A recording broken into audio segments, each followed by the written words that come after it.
Pre-RTE বা ২০১০ সালের আগে নিয়োগপ্রাপ্ত শিক্ষকদের জন্য টিইটি বা টেট কি এবার বাস্তবায়নের পথে?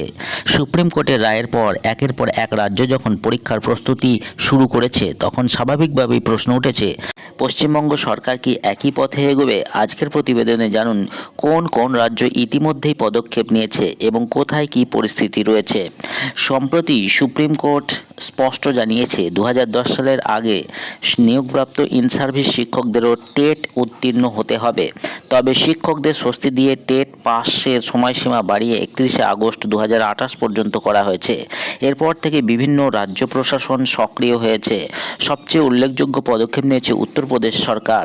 মুখ্যমন্ত্রী যোগী আদিত্যনাথ ইন সার্ভিস শিক্ষকদের জন্য পৃথক টিইটি বা টেট আয়োজনের নির্দেশ দিয়েছেন। রাজ্য সরকার জানিয়েছে প্রায় ১,৮৫,০০০ চাকরিরত শিক্ষককে এই বিশেষ পরীক্ষায় অংশগ্রহণের সুযোগ দেওয়া হবে, যাতে সুপ্রিম কোর্টের নির্দেশ কার্যকর করা যায়। অন্যদিকে তামিলনাড়ুতে টেট পরীক্ষার আয়োজন নিয়মিতভাবে চলছে। রাজ্যের শিক্ষক নিয়োগ বোর্ড ধারাবাহিকভাবে টেট পরিচালনার মাধ্যমে যোগ্যতা অর্জনের সুযোগ তৈরি করেছে।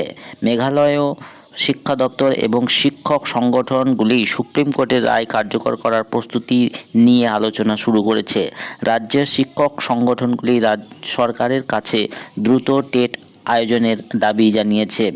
এদিকে বিভিন্ন সংবাদ মাধ্যমের প্রতিবেদন অনুযায়ী আরও কয়েকটি রাজ্যও আদালতের নির্দেশ বাস্তবায়নের জন্য প্রশাসনিক প্রস্তুতি শুরু করেছে। কারণ ২০২৮ সালের নির্ধারিত সময়সীমার মধ্যে সব যোগ্য শিক্ষকদের টেট পাসের সুযোগ নিশ্চিত করা এখন রাজ্যগুলির অন্যতম গুরুত্বপূর্ণ দায়িত্ব। তাহলে পশ্চিমবঙ্গের পরিস্থিতি কি? আজ ৬ জুলাই ২০২৬ পর্যন্ত পশ্চিমবঙ্গ সরকার বা প্রাথমিক শিক্ষা পর্ষদের পক্ষ থেকে প্রি-আরটিই ইন সার্ভিস শিক্ষকদের জন্য বিশেষ টেট পরীক্ষার কোনো সরকারি বিজ্ঞপ্তি প্রকাশ করা হয়নি। ফলে রাজ্যের হাজার হাজার শিক্ষক এখন সরকারের পরবর্তী পদক্ষেপের বা সিদ্ধান্তের অপেক্ষায় রয়েছেন। এখন প্রশ্ন একটাই, যখন একের পর এক রাজ্য প্রস্তুতি শুরু করেছে, তখন পশ্চিমবঙ্গ কবে আনুষ্ঠানিকভাবে সিদ্ধান্ত জানাবে?